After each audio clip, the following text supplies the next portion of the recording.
અંકલેશ્વર તાલુકાના લોકપ્રિય અને નિષ્ઠાવાન અધિકારી તરીકે ઓળખાતા મામલતદાર શ્રી કણસિંહ રાજપૂતે લગભગ 4 વર્ષ સુધી પોતાની ફરજ નિભાવ્યા બાદ બદલી થવાથી વિદાય સમારંભ યોજાયો અને નોંધપાત્ર કામગીરીનો વારસો છોડી ગયો છે.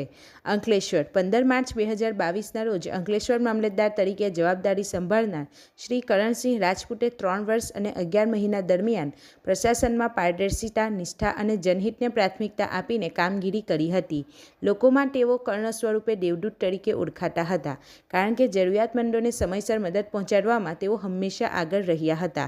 તેમના કાર્યકાળ દરમિયાન વિધવા સહાય યોજનાના 1882 કેસ મંજૂર કરવામાં આવ્યા હતા, જ્યારે વૃદ્ધ સહાયના 237 અરજીઓ મંજૂર કરવામાં આવી હતી.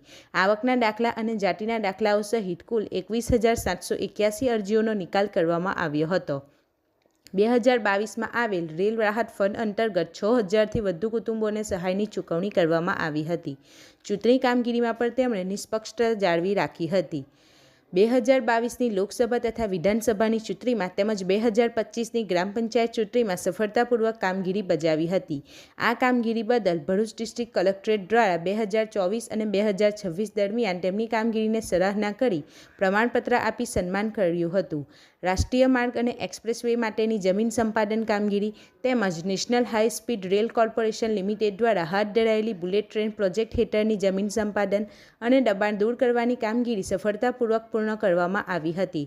ભરભૂટ યોજનામાં ખેડૂતોને વારસાઈની કામગીરી, રેલ રાહત 2023માં રાહત બચાવ કામગીરી કરી 6,000 જેટલા અસરગ્રસ્ત કુટુંબોને આર્થિક સહાયની તાત્કાલિક ચૂકવણી કરી. તાલુકા કક્ષાના સ્વાગત કાર્યક્રમો દર મહિને નિયમિત રીતે યોજાયા હતા.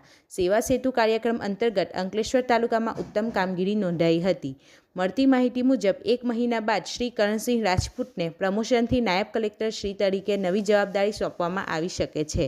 તેમના કાર્યકાળ દરમિયાન અંકલેશ્વર તાલુકામાં પ્રશાસન અને જનસેવા ક્ષેત્રે નોંધપાત્ર સુધારો જોવા મળ્યો હોવાનું સ્થાનિકો માની રહ્યા છે. રિપોર્ટર પિયુષ મિસ્ત્રી સાથે ગુજરાત અદ્ભુત ન્યૂઝ ગુજરાતી. આપણી આસપાસ બનતી ઘટનાના સમાચાર જોવા માટે ગુજરાત અદ્ભુત ન્યૂઝ ગુજરાતીને લાઈક કરો.